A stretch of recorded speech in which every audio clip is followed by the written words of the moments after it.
Hay ciudades donde la luz entra desde abajo. No es un efecto visual, no es una instalación moderna, no es algo que alguien haya añadido recientemente. Es algo que ya estaba ahí antes de que la mayoría empezara a mirar hacia el suelo. Si caminas por ciertas calles antiguas, sin buscar nada en particular, puede que pases sobre ellos sin darte cuenta. Pequeños paneles de vidrio, incrustados directamente en el pavimento, oscuros, discretos, fácilmente ignorables. La mayoría de la gente ni siquiera los nota, y si los ve, no se detiene a pensar por qué están ahí. Pero esos paneles no están diseñados para lo que parece, no iluminan lo que está arriba, no están hechos para la calle, están ahí por una razón muy específica: dejar pasar la luz hacia abajo. Y eso es lo primero que no encaja, porque debajo no debería haber nada que iluminar. Al menos, eso es lo que asumimos. Pero si decides mirar con más atención, no solo lo evidente, sino lo que parece fuera de lugar. Empiezan a aparecer detalles difíciles de ignorar. Ventanas, a nivel del suelo, que no conectan con ningún interior visible. Marcos antiguos, demasiado elaborados para lo que debería ser un simple sótano. Puertas selladas, cortadas por el nivel actual de la calle. Escaleras que descienden, pero no llevan a ningún lugar accesible. Y en algunos casos, espacios completos que parecen existir justo debajo de donde estás caminando, pero que no aparecen en ningún plano moderno. Y ahí es donde la sensación cambia, porque una anomalía aislada puede ignorarse. Dos, pueden explicarse. Pero cuando empiezan a repetirse, la percepción se rompe. Empieza a sentirse como un patrón, como si algo hubiera ocurrido no una vez, sino muchas, y de una forma lo suficientemente consistente como para dejar huellas visibles, pero no explicadas, y entonces aparece una posibilidad incómoda, no como una conclusión, sino como una pregunta que no desaparece. ¿Y si algunas ciudades no fueron construidas desde cero? ¿Y si lo que vemos hoy no es el primer nivel, sino el último? Como si la ciudad actual fuera solo una capa, construida encima de algo más antiguo, algo que no fue completamente eliminado, sino cubierto, sellado y en algunos casos, olvidado. Y si eso es cierto, entonces la pregunta ya no es qué hay debajo, sino ¿por qué sigue ahí? Al principio, parece un detalle aislado, algo pequeño, casi irrelevante, un elemento extraño en una ciudad específica que podrías ignorar sin pensarlo demasiado. Pero deja de serlo en el momento en que aparece otra vez, en otro lugar, bajo otra calle, con otra historia, no exactamente igual, no con la misma forma, pero con suficientes similitudes como para incomodar, y ahí es donde algo cambia, porque una anomalía aislada puede explicarse, puede archivarse, puede olvidarse, pero cuando empieza a repetirse, la explicación deja de ser automática. Diferentes ciudades, diferentes épocas, diferentes contextos históricos, diferentes razones oficiales, incendios, reconstrucciones, modernización, expansión urbana. Y aún así, los mismos indicios vuelven a aparecer. Estructuras que no encajan del todo con lo que vemos hoy. Niveles arquitectónicos que no deberían existir, pero están ahí, como si pertenecieran a otra versión de la ciudad, a otra etapa que nunca desapareció por completo. Espacios que claramente fueron diseñados para ser visibles, para ser utilizados, para formar parte activa de la ciudad, pero que ahora están ocultos, sellados, desconectados, y lo más extraño no es que existan, es que no forman parte de la narrativa, no aparecen en los mapas turísticos, no se explican en los recorridos oficiales, no forman parte de lo que se cuenta. Pero eso no significa que no estén documentados, aparecen si sabes dónde mirar. En fotografías antiguas, donde el nivel de la calle no coincide con el actual. en planos olvidados, que muestran accesos que hoy no existen, en registros históricos que describen espacios que ya no son visibles. Y cuando empiezas a conectar esas piezas, la percepción cambia, porque ya no estás viendo una ciudad con una anomalía, estás viendo múltiples ciudades repitiendo el mismo tipo de anomalía, con suficiente consistencia como para empezar a sentirse como un patrón. Y ese patrón sugiere algo incómodo, porque no se comporta como una evolución urbana normal, no se comporta como una simple reconstrucción, no se comporta como un reemplazo, se comporta como superposición, como si una ciudad no hubiera sido eliminada para dar paso a otra, sino cubierta, enterrada parcialmente y utilizada como base, como si lo que vemos hoy fuera solo la capa más reciente y todo lo demás siguiera ahí, debajo. Y es justo en ese punto, cuando un caso deja de ser interesante y se vuelve imposible de ignorar. Seattle, no porque sea el único ejemplo, sino porque es uno de los pocos lugares donde esa capa inferior no desapareció por completo. Sigue siendo accesible, visible, recorrible, y eso cambia todo, porque lo que en otras ciudades es solo una sospecha, aquí se convierte en algo tangible, algo que puedes ver, algo que incluso puedes recorrer. Y cuando algo así existe de forma tan directa, la pregunta deja de ser si ocurre y pasa a ser otra. ¿Cuántas veces más ocurrió sin que lo notáramos? En la superficie, todo parece empezar con algo simple. Un accidente, un incendio, un evento que, en teoría, explica todo lo que viene después. En 1889, gran parte de Seattle quedó reducida a cenizas. No fue menor, bloques enteros desaparecieron, la infraestructura colapsó, el centro de la ciudad prácticamente dejó de existir. Hasta ahí, nada fuera de lo común. Muchas ciudades han pasado por eso. Muchas se han reconstruido, pero lo que ocurrió después no encaja del todo, porque Seattle no solo fue reconstruida, fue elevada, no un edificio, no una calle, sino una parte entera de la ciudad, varios metros por encima de su nivel original. La explicación oficial es clara. Problemas de drenaje, inundaciones constantes, un terreno que no funcionaba. Elevar la ciudad solucionaba todo. Y tal vez eso sea cierto, pero hay algo en cómo se hizo que resulta difícil de ignorar. No fue gradual, no fue parcial, no fue una adaptación lenta, fue inmediato, como si no se estuviera corrigiendo algo, sino reemplazándolo. Porque mientras la nueva ciudad se construía arriba, la anterior seguía existiendo abajo. Las estructuras originales, las fachadas, las entradas, todo seguía ahí. No fue demolido, no fue removido, fue cubierto, sellado, pero no eliminado. Durante un tiempo, ambas versiones coexistieron. Una ciudad arriba, otra debajo, conectadas de forma incómoda.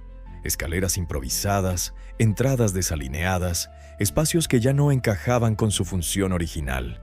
Pero aún así, seguían siendo utilizados.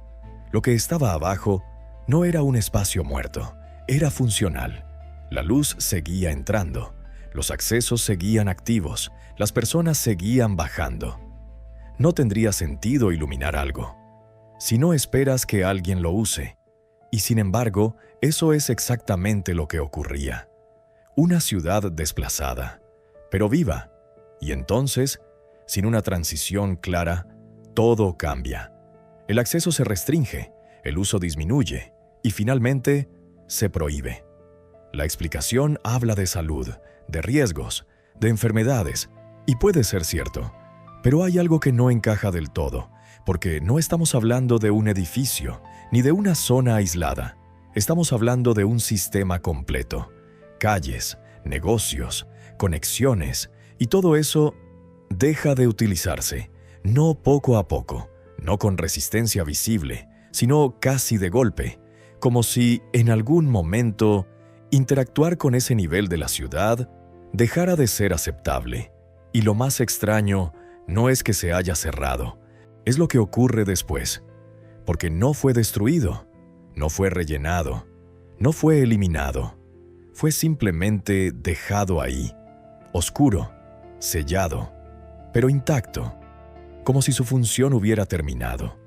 Pero su existencia no pudiera borrarse, y cuando un espacio funcional es excluido del sistema visible, algo más empieza a ocurrir. No desaparece, cambia de función, pierde visibilidad, pero no actividad.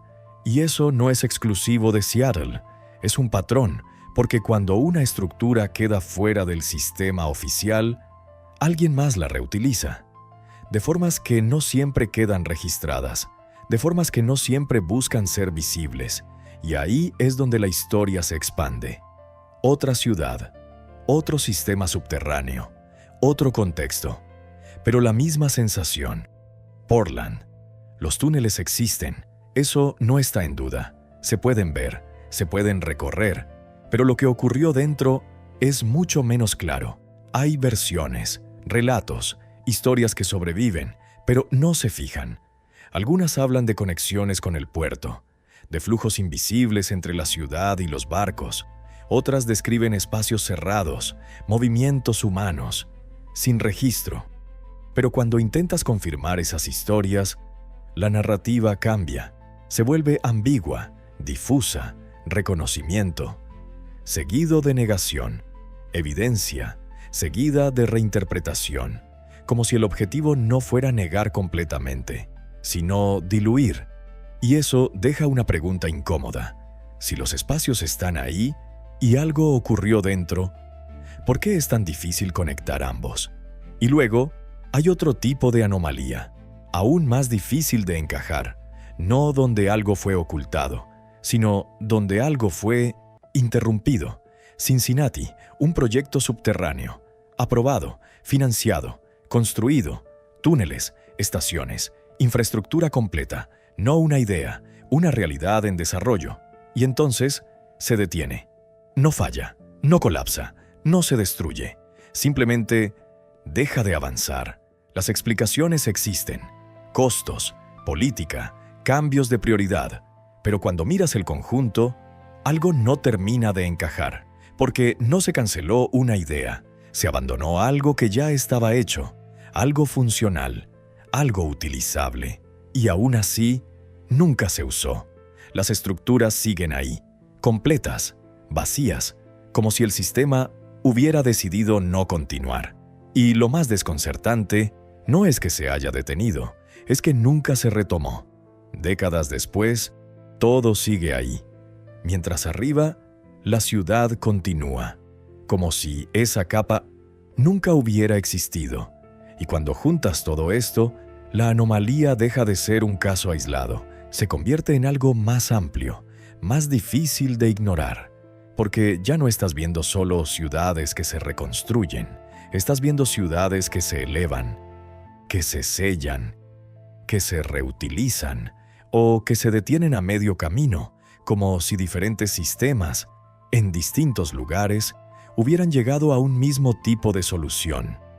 No idéntica, pero sí lo suficientemente similar como para dejar de parecer casual. Y eso cambia la pregunta. Ya no es solo qué ocurrió en cada ciudad. Es otra cosa, más incómoda, más profunda. ¿Por qué tantas estructuras terminan existiendo fuera del sistema visible? Si tomas cada caso por separado, todo parece explicable. Un incendio, un problema de drenaje, decisiones políticas, cambios económicos, proyectos cancelados, infraestructuras que dejaron de tener sentido. Nada fuera de lo normal, nada que, por sí solo, exija una explicación más profunda. Y esa es precisamente la parte más cómoda, porque mientras cada caso permanezca aislado, puede seguir pareciendo excepcional. Un accidente aquí, una mala decisión allá, una consecuencia imprevista en otro lugar.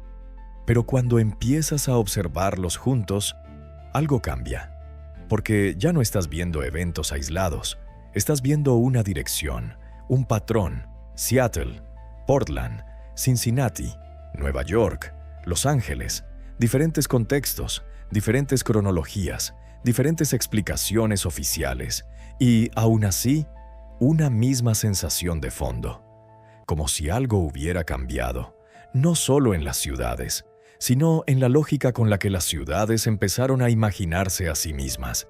Y ese cambio parece concentrarse en un periodo muy específico, entre finales del siglo XIX y mediados del siglo XX.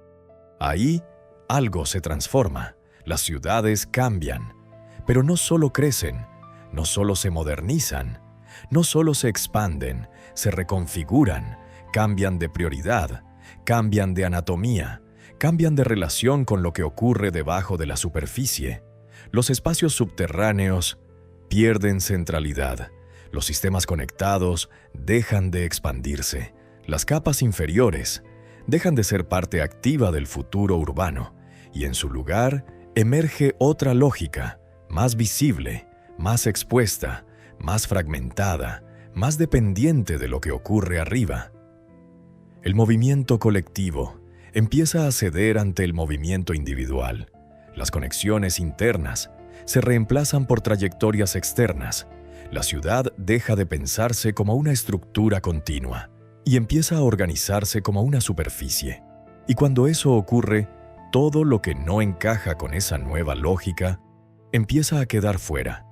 No siempre se destruye, no siempre se retira, no siempre se borra. A veces, simplemente se deja atrás, se sella, se desconecta, se excluye, como si ya no perteneciera a la nueva versión de la ciudad. Y eso importa, porque una cosa es reemplazar una estructura, otra muy distinta es construir una nueva lógica por encima y dejar la anterior intacta debajo, como si la ciudad visible no hubiera anulado a la anterior, solo la hubiera convertido en algo que ya no debía participar. Y no estoy diciendo que exista una única causa, ni que todas estas decisiones hayan sido coordinadas, ni que cada caso signifique exactamente lo mismo. Pero sí hay algo difícil de ignorar. Diferentes ciudades, tomando decisiones distintas, terminan produciendo el mismo resultado simbólico. Una ciudad arriba, otra abajo, una visible, otra fuera del sistema, una reconocida, otra reducida a residuo, y con el tiempo, la inferior deja de ser recordada como parte activa de la ciudad. Se convierte en curiosidad, en rareza, en historia local, en algo que puede visitarse, pero ya no comprenderse del todo. Y quizás eso es lo más interesante, no solo lo que fue enterrado, sino la forma en la que dejó de ser legible, cómo pasó de ser infraestructura a convertirse en anomalía, cómo dejó de percibirse como parte del sistema y empezó a ser vista como algo accidental.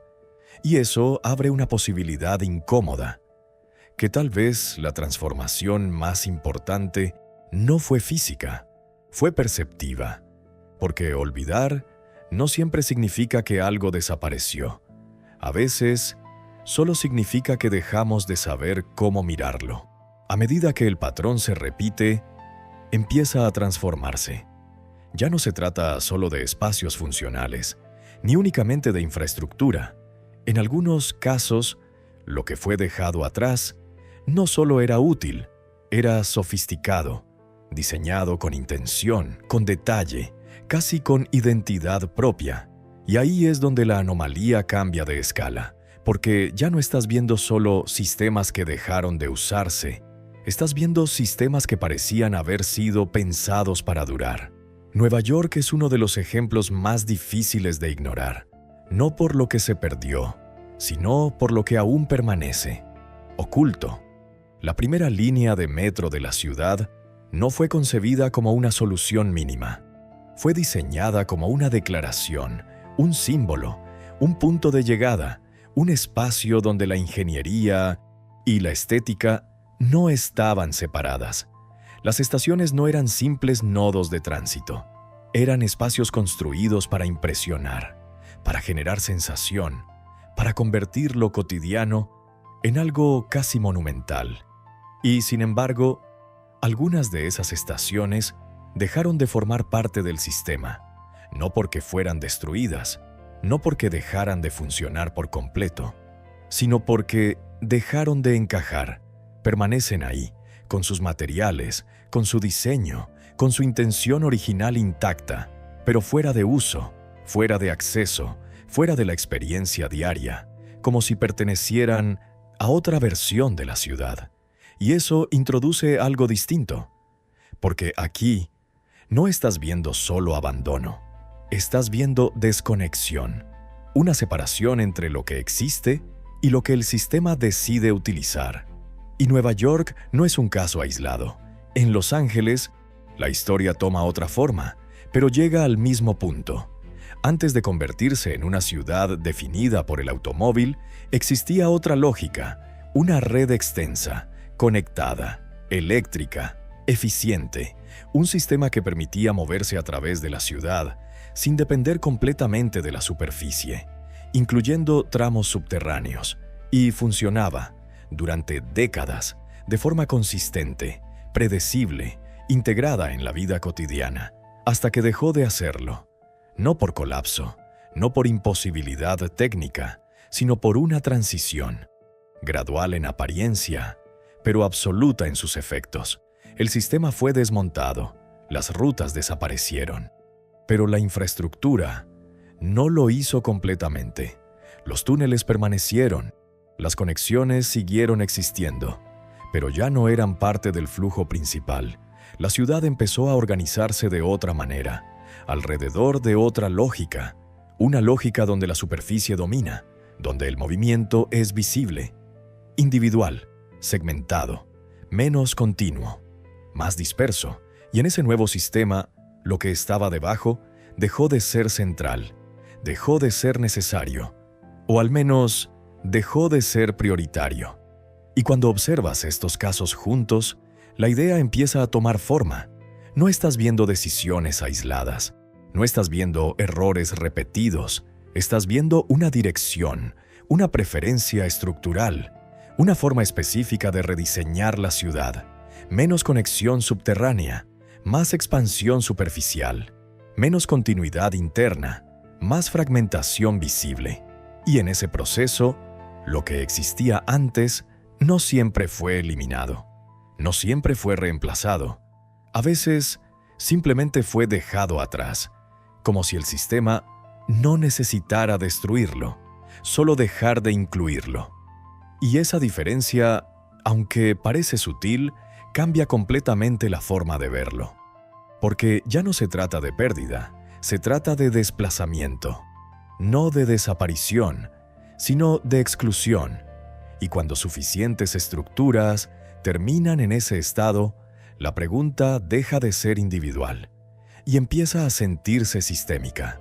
Hay algo que resulta difícil de ignorar, una vez que empiezas a verlo, porque no es un detalle aislado, no es una curiosidad arquitectónica, es un patrón, silencioso, pero consistente.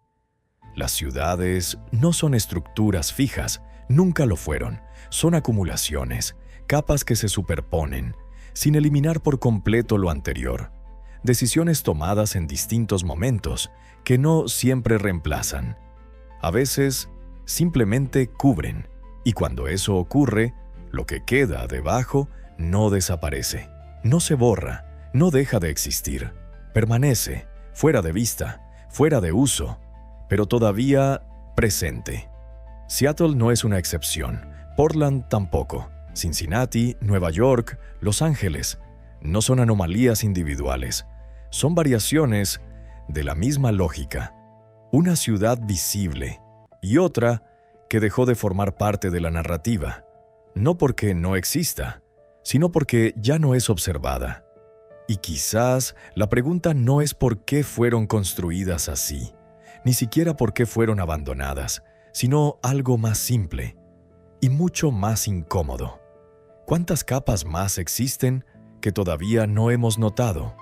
Porque si algo tan grande puede permanecer oculto a simple vista durante tanto tiempo, entonces el problema no es la falta de evidencia, es la forma en la que miramos. Miramos hacia adelante, miramos hacia arriba, buscamos lo nuevo, lo visible, lo que encaja con la versión actual de la ciudad, pero casi nunca miramos hacia abajo, y tal vez por eso algunas partes de nuestras ciudades no desaparecieron, solo quedaron fuera de foco. Y cuando observas esos espacios con atención, aparece otro detalle difícil de ignorar: la calidad, el nivel de precisión, la ambición en el diseño. No parecen estructuras temporales, no parecen soluciones improvisadas, no parecen hechas para ser reemplazadas, parecen haber sido diseñadas para permanecer, y aún así fueron dejadas atrás, no destruidas, no completamente reemplazadas, simplemente excluidas. Y eso deja una última pregunta, no sobre el pasado, sino sobre el presente. Si una ciudad puede cambiar su superficie sin eliminar lo que hay debajo, entonces, ¿qué más podría seguir ahí sin formar parte de lo que vemos? Porque quizás la historia no desaparece, solo deja de ser visible, y una vez que empiezas a notarlo, ya no puedes dejar de verlo.